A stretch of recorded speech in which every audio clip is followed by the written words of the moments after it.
The gap between house price and the unit price has never been as wide as it is now. The long-term average gap is about 11%, but the current gap is 29%. This is nationwide, by the way. Units need to increase in value by about $171,000 to normalize the gap. This is the current gap between a house in Sydney and a unit in Sydney. The gap is $553,000. Like with that money, I can buy another property.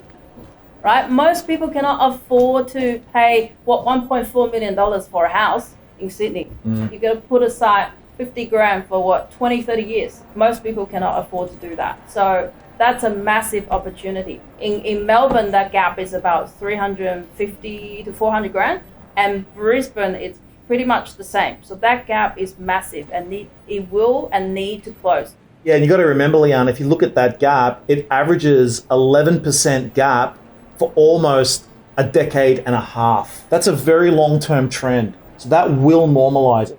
Imagine this, you've got a premium TV and you've got a not premium TV. If the step up in price is like so high, you'll stick with the normal, but as it becomes closer, then you'll step up.